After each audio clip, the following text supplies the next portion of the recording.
அனைவருக்கும் வணக்கம். நான் உங்கள் டிஜே மாஸ்க். நேற்று கடைசி வீடியோவில் காய்ச்சதுக்குப்படி இன்றைக்கு இந்த B1 B2 பற்றி கதைக்கிறதுக்கு இருக்கிறோம். எப்படி டெஸ்ட் எடுக்கிறது, அதில் என்னென்ன சாமான் எல்லாம் உள்ளுக்கு இருக்குது, என்னென்ன மாதிரி உங்களோட தடுக்கிற சாமான்களை நீங்கள் ரெடி பண்ணிட்டு போகணும், எல்லாத்தையும் எப்படி கதைக்க போகிறோம். ஆனால் இன்றைக்கு B1 மட்டும்தான் கதைக்க முடியும். என்னென்னு சொன்னால் எனக்கு நேரம் சரியான குறைவாக இருக்கிறபடியா, அதனால் B1க்குள்ளே போவோம். முதலாவது ஈஸியாக B1 என்று சொன்னால் இங்கே வந்து இன்டர்மீடியர்னு சொல்லுவேன். நிவோ இன்டர்மீடியர் முதல் A1 A2 ஆ அது பேயா எது அதுக்கப்புறம் சேயா சேது சேது வரைக்கும் இருக்குது. B1 வந்து உங்களுக்கு இப்போ இருக்கிற சட்டப்படி நேஷனாலிட்டிக்கு அக்சஸ் பண்ணுறதுக்கு உதவும். இப்போ இருக்கிற சட்டப்படி வந்து A2 வந்து 10 வருஷம் கார்டு எடுக்கிறதுக்கு உதவும். ஏற்கனவே இருக்கிறவங்களுக்கு பரவாயில்லை, அதை எடுத்துக்கொண்டே போகலாம், அவரோட கார்டை புதுப்பிச்சு கொண்டிருக்கலாம். தற்சமய சட்டம் அதை தடை செய்ய இல்லை. ஏற்கனவே 10 வருஷம் கார்டு இருந்து போஷு சொல்லக்கூடிய தெரியாத அண்ணாமார் அக்காமார் கூட நீங்கள் ரெனுவல் பண்ணி கொண்டு போகலாம். அதுக்கு இப்போதைக்கு சம்மந்தம் இல்லை. இன்றைக்கு நான் அந்த கதைக்கிற 24ஆம் தேதி வரைக்கும் சம்மந்தம் இல்லை. அது உங்களை தடுக்காது. நீங்கள் பழைய இமிக்ரேஷனாக 10 வருஷம் கார்டை புதுப்பிப்பான், நீங்கள் ரிஃப்யூஜியாக கவலையப்படாதீங்க, புதுப்பிப்பான். கன பேர் சொல்லி கண்ட மாதிரி விரட்டுவாங்க, நான் சொல்கிறேன் புதுப்பிப்பாங்க. சரியா? இப்போ B1 ஏன் அது முக்கியம் என்று சொன்னால், இது உங்களுக்கு ஒரு இன்டர்மீடியட் தான். நீங்கள் B1 எடுத்துட்டு எடுக்கிறது நேஷனாலிட்டிக்கு மட்டும் அக்சஸ் பண்ணும். மற்றது உங்களோட சமூகத்தில் உங்களோட பிரச்சனைகளை நீங்களே தெளிவுபடுத்துறதுக்கும், நீங்கள் உங்களோட பிரச்சனைகளை எதிராக கதைக்கிறதுக்கும், ஒரு பேச்சுக்கு ஒரு பஸ்ஸுக்குள்ள ஒரு ஆண்டி வந்து உங்களை வந்து அப்படி இப்படி கண்ட மாதிரி வெள்ளக்கார ஆண்டி பேசிட்டானவங்களை வந்து அவள் திருப்பி கதைக்கிறதுக்கான உங்களோட பவர் வந்து நம்மளுக்கு தெரிஞ்சதெல்லாம் என்ன, ஒன்று தூசணத்தால் பேசுவோம். ஃப்ரெஞ்சில் தெரிஞ்சது யார் சேயோ என்னென்னு சொல்கிற ஒரு வசனத்தை எல்லாரும் யூஸ் பண்ணுவாங்க.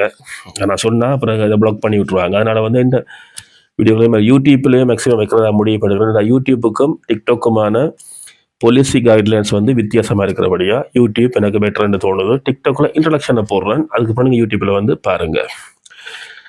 அதனால தான் வந்து இப்போ இன்றைக்கு யூடியூப்பில் பார்க்க போகிறோம். B1 மொத்தமாக வந்து இந்த டெஸ்ட்டு 150 ரூபா செலவாகும். இந்த டெஸ்ட்டை எடுக்கிறதுக்கு நீங்கள் டிரெக்டாக சில பேர் வந்து B1 தவிர நீங்கள் B2 கூட எடுக்கலாம். உங்களுக்கு தகுதி இருக்குது. என்ன உங்களுக்கு ஒரு பயப்படுவீங்க. அதுக்கு ஒரு லிங்கை கீழே போடுறோம், யூடியூப் லிங்கை. அதில் போயிட்டு நீங்கள் உங்களோட ஃப்ரெஞ்சு தகுதியை முதல் தெரிஞ்சு கொள்ளுங்க. அதில் ஒரு 20 நிமிஷம் சில கேள்விகள் கேட்பாங்க, அதுக்கு பதில் சொல்லி தெரியும். எல்லாம் ஃப்ரீ தான், எதுவுமே காசு இல்லை. போடுங்க, அதில் பாருங்கள். முதலாவது லிங்க் ஒன்று போடுவேன், எல்லாத்துக்கும் டிஸ்கிரிப்ஷனில் விளக்கமாக போடுவேன். அநேகமாக வீடியோ அப்லோட் ஆக இந்த இரவாகும்னு நினைக்கிறேன். ஏன்னா நான் சாப்பாடு நேரத்தில் அதை போட்டுக்கொண்டு பேருந்து இரவாகும்னு நினைக்கிறேன். ஓகே, முதலாவது வந்து நீங்கள் உங்களோட தகுதியை தெரிஞ்சுக்கணும். நீங்கள் B1 B2 எடுக்கிறாங்க. இன்றைக்கு நாங்கள் B1 எடுக்கிற அண்ணாமார் அக்காமார் தம்பிமார் தங்கச்சிமார் ஆன்டிமார் அங்கிள்மாருக்காக பார்க்க போகிறோம். சித்தப்பா பெரியப்பா எல்லாரும் அங்கிள் தான். ஓகே, மொத்தத்தில் இன்றைக்கு B1 அது மொத்தமாக வந்து 4 பகுதிகளை தழுவி இருக்கும். எப்படின்னா, முதல்ல வந்து ப்ரொடக்ஷன் ஓரால் என்று சொன்னால் நீங்கள் வாய் மூலமாக வந்து கேட்குற கேள்விகளுக்கான பதில்கள். இந்த ப்ரொடக்ஷன் ஓரால் வந்து A2 வந்து 2 பகுதியாக இருக்கும். இது வந்து நாங்கள் B1 பற்றி கதைக்க போகிறபடியா இதை பற்றி மட்டும் கதைப்போம். A2 பற்றி யாராவது கேட்டிங்கன்னா ஆறுதலாக போடலாம். அது ஒன்றும் அங்கே பெரிய வேலை இல்லை. அது லேசான ஒரு டெஸ்ட்டு. அதுக்கு 10 பேர் பயந்து எனக்கு தெரியாமல் 3000 ரூபாக்குள்ளலாம் கொடுத்து டெஸ்ட் பாஸ் பண்ணுற ஆக்களெல்லாம் ஊரில் விளாத்துறீங்க. தப்பு, அநியாயம். ஈஸியாக பாஸ் பண்ணுற டெஸ்ட்டை அது இப்படி தொடுற நெத்தியை வந்து இப்படி தொட்டி சொல்லுவாங்க. அப்படி தான் சில பேர் எங்களோட தமிழாக்களோட வாழ்க்கை முறை இங்கே இருக்குது. அதெல்லாம் திருத்துவோம். இனி வர காலத்தில் நல்லா இருப்போம் எல்லாரும். அதாவது அது வந்து ஓரால் வந்து ப்ரொடக்ஷன் ஓரால் என்று சொல்லப்படுற நீங்களே அதாவது வாய் மூலமான இன்டர்வியூகள் மாதிரி சாமான்கள் வரும். அதை பற்றி விளக்கமாக சொல்கிறேன். முதலாவது வந்து உங்களுக்கு ஒரு இன்டர்வியூ வரும். அது வந்து 2-3 நிமிஷம் தான். அது நீங்கள் யார், உங்களுக்கு ஒரு எக்ஸாமினர் இருப்பார். அவர் உங்கள்கிட்ட கேட்பார், நீங்கள் யார் என்னன்னு உங்களை விளக்கப்படுத்துங்க. அந்த ஒரு வசனம் மட்டும்தான் அவர் உங்கள்கிட்ட கேட்பார். நீங்கள் அதுக்கு நான் வந்து இவன், என்ற பேர் இது, எந்த ஊர் இது, நான் இங்கே தான் வந்தேனா, நான் இங்கே இருக்கிறேன், ஃப்ரான்ஸில் இந்த ரோட்டில் இருக்கிறேன், நான் இதைத்தான் செஞ்சு கொண்டிருக்கிறேன். அவர் இன்னொரு கேள்வி சில இடத்துல கேட்பார். வந்து அந்த கேள்விகள் எல்லாத்துக்கும் லிங்க்களை உங்களுக்கு போகிறேன்னு வந்து நீங்கள் அதை வந்து வட்டிவாக பார்த்து யோசனை பெற்றுக்கொள்ளுங்க. ஒரு சின்ன இன்டர்வியூவாக இருக்கும். 2-3 நிமிஷம் தான் அந்த இன்டர்வியூ முடிஞ்சிடும். அதுக்கு வந்து ஒரு இன்டராக்ஷன் இருக்கும். அடுத்தது இன்டராக்ஷன் சொல்லி சொன்னால் எப்படின்னு சொன்னால், ஒருத்தருக்கு ஒருத்தர் அந்யோன்யமாக கதைச்சு கொள்வது. இப்போ நீங்கள் உங்களோட ஃப்ரெண்டோட கதைக்கிறீங்க அல்லது உங்களோட முதலாளியோட கதைக்கிறீங்க. அண்ட் ஒரு தீமை நீங்கள் தான் செலக்ட் பண்ண போகிறீங்க. அங்கேயும் தீம் தான், நீங்கள் எல்லா இடமும் தீம் தான் செலக்ட் பண்ண போகிறீங்க. அப்போ ஒரு பேச்சுக்கு நீங்கள் உங்களோட ஃப்ரெண்டோட கதைக்க போகிறீங்கன்னு சொன்னால், நீங்கள் ஃபார்மலான அன்ஃபார்மலான வசனங்களை பாவிக்கலாம். சூவண்டா நீ, ஊவண்டா நீங்கள். அதாவது வந்து மரியாதை, ஒரு ஃப்ரெண்டோட நாங்கள் மரியாதை கதைக்க தேவையில்லை, ஆனால் முதலாளியோட மரியாதை கதைக்க வேணும். தெரியாத மக்களோட மரியாதையை தான் கதைக்க வேணும். அதுக்கு நாங்கள் ஊன்றதை தான் கட்டாயம் யூஸ் பண்ண வேணும். அப்படி ஒரு சின்ன ஒரு இன்டராக்ஷன் வரும். வந்து அதில் வந்து நீங்கள் எங்கே போயிட்டு வந்தீங்கன்றதை பற்றி உங்களோட எக்ஸாமினர் தான் வந்து உங்களோட டெஸ்ட் வைக்கிற அந்த அவர் தான் வந்து உங்களுக்கு வந்து உங்களோட ஃப்ரெண்டாக நடிப்பார். ஒரு பேச்சுக்கு அவருக்கு நீங்கள் உங்களோட ஃப்ரெண்டாக மதித்து அவருக்கு ஏற்ற மாதிரி நீங்கள் பதில்களாக சொல்ல வேண்டும். இது 3 நிமிஷம் நடக்கும். அடுத்தது ஒன்று இருக்கும். வந்து இதே மாதிரி தான் 15 பேப்பர் இருக்கும். அதில் 2 பேப்பரை எடுக்க சொல்லி போட்டு அதில் 2 துறந்து நீங்கள் வாய்ச்சி போட்டு 1 எடுக்கணும். மொனோலாக்னு சொல்லுவோம். அதே A2 இருக்கிற மாதிரி தான் இதில் 1 இன்னொன்று எக்ஸ்ட்ராவாக கூட வருது, அதில் 1 குறைவாக இருக்குது. அவ்வளோதான் வித்தியாசம். இதில் ஒரு தீம் வரும். அந்த தீமில் நீங்கள் எங்கே அக்கௌண்ட்ஸுக்கு போனீங்க, மற்றது அதால் என்ன பிரயோசனம் அடைஞ்சிங்கன்றதை பற்றி ஒரு 2 பேர் வந்து காரசாரமான விவாதம் மாதிரி என்று வச்சுக்கொள்ளுங்களேன். ஏனெண்டா இது வந்து ஒரு 7 நிமிஷம் கதைக்க வேணும். மேக்ஸிமம் 5 to 7 நிமிஷம், மினிமம் 5 to மேக்ஸிமம் 7 நிமிஷம் கதைக்கிற ஒரு கதை. இதை நீங்கள் ஒரு ஃப்ரெண்ட் அண்ட் அவரை சூவண்டு சொல்லலாம். ஆனால் இது கதைக்கும் போது வந்து சில அதாவது வந்து கனெக்டர்கள் இருக்குல்ல, இது பிரெஞ்சு வசனங்களில் கனெக்டர் இருக்குல்ல, அதாவது டு த போக், ஆலோர், பேஸ்கு, இப்படியான சில வசனங்கள் இருக்குல்ல. இந்த வசனங்களை வந்து நீங்கள் போட்டு நீங்கள் கதைக்கிற உங்களோட வாக்கியத்தை வந்து பெருசாக்கி கொள்ள பார்க்க வேணும், பெருசாக்க வேணும். அதாவது வந்து ஜூசி மெஸ்ஸி மாஸ்க் என்றதை விட சிமப்பல் மெஸ்ஸி மாஸ்க் ஜெனேலு 11/01/1958 அப்படி அந்த விளக்கமான அந்த இழுத்து கொண்டு போய் சொல்ல வேணும். அதாவது வந்து ஒரு சிம்பிளா எந்த பேர் எந்த வயசுன்னு சொல்லி முடிக்காம, எந்த பேர் எந்த வயசு, நான் பிறந்த திகதி, நான் பிறந்த இடம், எந்த வயசு, அதாவது அது தெரியாது. அந்த பேனுக்கு அப்படியே பேன் பார்த்து விடுற மாதிரி இழுத்துக்கொண்டு போக வேணும். இந்த கேரக்டர் வந்து இந்த 3வது மொனோலாக்ல கட்டாயமா தேவைப்படுது. அதாவது வந்து ப்ரொடக்ஷன் ஒரு ஆள். இது மொத்தமா 3 பகுதியை உங்களுக்கு கொண்டது. சரியா?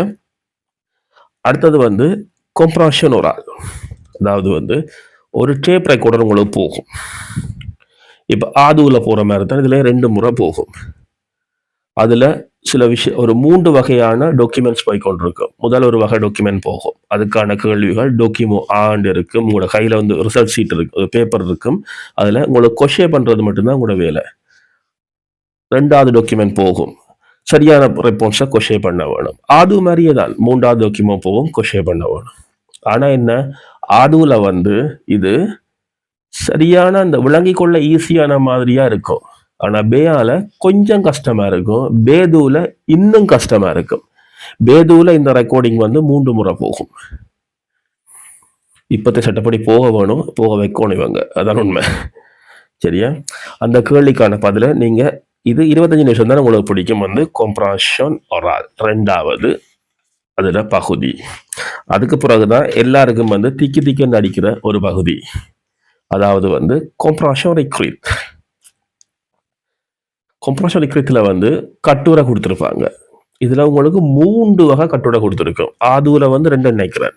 இதில் உங்களுக்கு 3 வகையான ஒரு பேராகிராஃப் போட்டு அதில் விளக்கங்களை கொடுத்துருப்பாங்க. தெரிந்தானே, பட்டியா அதெல்லாம் வந்து உங்களுக்கு நான் இந்த சேனலில் வந்து கீழே டெஸ்கிரிப்ஷன் பாக்ஸில் இந்த ஃப்ரான்ஸ் எஜுகேஷன் இன்டர்நேஷனல்ன்ற சைட்டில் லிங்கை கொடுத்துரும். நம்மள போய் பார்த்தீங்கன்னு சொல்லிச்சோன்னா நீங்கள் எந்த ஸ்கூலுக்கும் போக தேவையில்லை. ஏன்னா அங்கே எலக்ஷன் சிஸ்டம் இருக்குது, MP3யில் வரும், எல்லாத்துலேயும் வரும். நீங்கள் ரக்கி கொள்ளலாம், கேட்டுக்கொண்டுட்டு உங்களோட வீட்டை பிரிண்டர் இருந்துச்சுன்னா அந்த கொஸ்டின் பேப்பரே அதில் இருக்குது. அதை எடுத்து நீங்களே இந்த கொஸ்டினை கேட்டு நீங்களே கொரிஜே பண்ணி கொள்ளலாம். அது வீட்டில் இருந்து மல்லி இனியா எல்லாம் முடிஞ்சாது, எல்லாம் தான் பார்க்குற டைமில் எங்களோட வீட்டிலே கொஞ்சம் பேர் இருக்காங்க பார்க்குறாங்க. அப்போ அதுகளை அந்த டைமில் நீங்கள் பிரயோசனப்படுத்திங்கன்னு சொல்லி சொன்னால் வாழ்க்கையில் எங்கேயோ போகலாம். ஓகே, இதில் வந்து கம்ப்ரஷன் நிக்கிறதுல வந்து மொத்தமாக 40 நிமிஷம் உங்களுக்கு 3 வகையான கட்டுரைகள் கொடுத்துருப்பாங்க. 3 வகையான பாக்ஸுகள், 3 வகையான எக்ஸசைசஸ் இருக்குது. அதாவது 3 வகையான எக்ஸசைசஸ். எனக்கு இந்த தமிழ் பேச வராது, ஆனால் தமிழ் இருக்கு. அப்போ வந்து நீங்கள் அதில் என்ன செய்ய முடியும்னா, அந்த 3 வகை எக்ஸசைஸுக்கும் சரியான பதில்களை கொஷே பண்ணுறது மட்டும்தான் இருக்குது. சில இடத்துல எழுத வேண்டி வரும். எழுதனா ஒரு பேர் எழுத வேண்டி அப்படி வரும். இது 45 மினிட்ஸ். அடுத்தது examine last and final place ஒன்று இருக்கு. இது வந்து ப்ரொடக்ஷன் இக்ரித். அதாவது நீங்கள் வந்து ஒரு நண்பருக்கு ஒரு மெயில் எழுத வேணும். அப்படி இல்லாட்டி ஒருத்தர் வந்து உங்களுக்கு ஒரு கடிதம் போட்டாருண்டா, ஒரு ஃப்ரெண்டு உங்களுக்கு கடிதம் போடுறார், மச்சான் நான் வந்து அங்கே எங்கள் சுவிஸுக்கு போயிட்டு அங்கே மலையில் சறுக்கி மச்சான் விழுந்துட்ட காலெல்லாம் முறிஞ்சு போயிட்டு என்னை வந்து பார்க்குறியா, என்னாச்சு? இப்போல்லாம் கடிதம் போட மாட்டாங்க, அது ஒரு அந்த வழக்கத்தில் இருக்குது. அப்படி ஒரு சப்ஜெக்ட் வந்துச்சுன்னா நீங்கள் அதுக்கு அப்படி இமெயிலில் வந்து பதில் சொல்ல போகிறீங்க. இது 160 சொற்கள் வந்து வசனம் இல்லை, சொற்கள் பாவிக்கணுமாக. அதுல எல்லாம் 80-70 நினைக்கிறேன். அதெல்லாம் நான் எனக்கு தெரியும், ஞாபகம் வந்து நிறைய வருஷமா போயிட்டு அப்படியே நினைக்கிறேன். அப்போ 160 வசனங்கள் சொற்கள் மினிமம் பயன்படுத்தி ஒரு கட்டுரை எழுத வேணும். என்ன இதில் 40 நிமிஷம் உங்களுக்கு கொடுப்பாங்க. நீங்கள் செய்ய வேண்டியது வந்து இதில் ஒரே வசனத்தை திருப்பி அந்த கட்டுரையில் வாராத மாதிரி பார்த்துக்கொள்ளணும். இப்போ ஏண்டு வரும், அது பரவாயில்லை, அது வந்து ஒரு வசனம் இல்லை உண்மையில். அப்படி நீங்கள் வராமல் திருப்பி ஒரே ஒரு வசனங்களை பாவிக்காமல் நீங்கள் அந்த கட்டுரையை எழுதி முடிக்க வேணும். திருப்பி ஒரே வசனங்கள் இல்லை, சொற்கள் திருப்பி இதில் வராமல் இருக்க வேணும். வந்து ஒரே சொற்களை ரிப்பீட்டே நீங்கள் பண்ணைக்குள்ளே வந்து உங்களோட பாயிண்ட்ஸை வந்து அவ குறைக்க பார்ப்பினோம். மொத்தமாக இந்த பேயால் நீங்கள் எடுக்க வேண்டியது வந்து 100க்கு 50. ஆனால் இந்த 4 பகுதியிலையும் 25 இருக்கும். 4 பகுதியில் மொத்தம் 100 இருக்கும். ஏதாவது ஒரு பகுதியிலேயாவது நீங்கள் 5க்கு குறைய எடுக்கக்கூடாது. 25ல் மினிமம் 5ஆவது எடுத்துருக்கணும். அதாவது ப்ரொடக்ஷன் இக்கிறதுல மினிமம் 5, ப்ரொடக்ஷன் இதில் ஒரு ஆளில் வந்து மினிமம் 5, கொம்ப்ராஷன் இக்கிறதுல வந்து மினிமம் 5. அப்படித்தான் அந்த 4லையும் வந்து மினிமம் 5 எடுத்திருக்க வேணும். அதாவது ஒன்றுலையாவது 5க்கு குறைய எடுத்தீங்கன்னு சொல்லி சொன்னால் அது உங்களை வந்து அந்த கொஞ்சம் அங்கத்தில் கொண்டு விடும். அதாவது பாஸ் பண்ணுற நிலைமையை கொஞ்சம் இல்லை கடினப்படுத்தும் உங்களுக்கு. ஆனால் நீங்கள் மொத்தமாக 100க்கு 50 எடுத்தால் காணும் என்று சட்டம் சொல்லுது. ஆனால் ஒவ்வொன்றிலையும் 25ல் 5க்கு குறையக்கூடாது என்று சொல்லுது. இன்னொன்று அதாவது ஒரு பேச்சுக்கு நீங்கள் வந்து ஒரு ஆளில் 25 ப்ரொடக்ஷன் ஒரு ஆளில் 25, கொம்ப்ராஷன் ஒரு ஆளில் 25 எடுத்துட்டீங்கன்னு வைங்களேன், 20 எடுத்துட்டீங்கன்னு 45 ஆகுது. ஆனால் இக்ரிச்சிலையும் வந்து அதுலையும் வந்து நீங்கள் ஒன்றில் 5 எடுப்பீங்களா இருந்தால் ஒன்றில் 2 ஒரு பேச்சுக்கு, ப்ரொடக்ஷன் இக்ரித்தில் வந்து நீங்கள் 3, கொம்ப்ராஷன் இக்ரித்தில் வந்து 2 எடுப்பீங்களா இருந்தால் நீங்கள் எக்ஸாம் ஃபெயில். சரியா? அது அங்கே எடுத்துக்க 45 சரி. இங்கே மினிமம் ஒரு 25 இருக்கிற எக்ஸசைஸில் வந்து 5 எடுக்க வேணும். 3 எடுத்தாலோ அங்கால 2 எடுத்தாலோ அது ஃபெயிலாக முடியும். மினிமம் 5 இருக்க வேணும். அதை கவனத்தில் வச்சுக்கொள்ளுங்க. இதுக்கான செலவு வந்து ஆக குறைஞ்சது 180 யூரோ தான் இதுக்கான செலவு. எக்ஸாமின் டைம் வந்து 1:45 1:50 நிமிஷம் வரைக்கும் வரும். 1:55 நிமிஷம் வரைக்கும் வரும். வந்து இந்த இது ப்ரொடக்ஷன் ஒரு ஆளில் வந்து உங்களுக்கு 3வது தீமை மட்டும் ப்ரிப்பேர் பண்ணுறதுக்கு 10 நிமிஷம் விட்டுருப்பினோம். இந்த லிங்குகளை கீழே போடுறேன், பிரியோசனமான லிங்குகள். அந்த லிங்குகள் என்னால் 2-3 தான் போட முடியும். ஆனால் அந்த லிங்குகளுக்குள்ளே நிறைய லிங்குகள் இருக்குது. அதை நீங்கள் சுயமுயற்சியில் எடுத்து டிக்டாக்கில் இதை போட முடியாதபடியாக மட்டும்தான் நான் இப்போ யூடியூப்புக்கு மாறி இருக்கிறேன். டிக்டாக் நான் போடுற நிறைய விஷயங்களை வந்து பேன் பண்ணினோம், பிளாக் பண்ணினோம். ஆனால் யூடியூப் அதை அக்செப்ட் பண்ணி அந்த வீடியோக்கள் போய்கொண்டு இருக்குது. ஆக்கள் பார்க்காட்டியும் பரவாயில்லை, சப்ஸ்கிரைப் நீங்கள் பண்ண வேணாம். பிடிச்சிருந்தா அதை உங்களோட விஷயத்தை நீங்கள் பார்த்துட்டு தேவையான உங்களோட ஆடியோ ரெக்கார்ட்ஸ் அதில் எடுத்து வச்சுக்கொண்டா எனக்கு சந்தோஷம். அவ்வளோதான். இந்த யூடியூப் சேனல் அப்படி தான் போகுது. மிக்க நன்றி, கேட்டதுக்கு வணக்கம். B2 வீடியோ நாளைக்கு போடுவேன். இதே மாதிரி B2ஓட சேர்த்து நாளைக்கு இன்னொரு டாப்பிக்கும் இருக்குது. வட்டிக்கு கொடுக்குற அங்கிள் மேரும் பாடுபடுற ஊரில் இருந்து கஷ்டப்பட்டு வந்த கணவன் இல்லாத, அதாவது வந்து ஆம்பளை துணை இல்லாத குடும்பங்களும் உண்டு. இன்றைக்கு எனக்கு ஒரு சப்ஜெக்ட் ஒன்று வந்தது வந்து நியூ பிளஸோஸ் நியூ சுர்மானில் வாழ்கிற ஒரு அங்கிள்கிட்ட சேட்டையல் அதுகளை கட்டாயமாக நாளைக்கு இந்த வீடியோவில் சேர்த்து பார்ப்போம். நன்றி, வணக்கம்.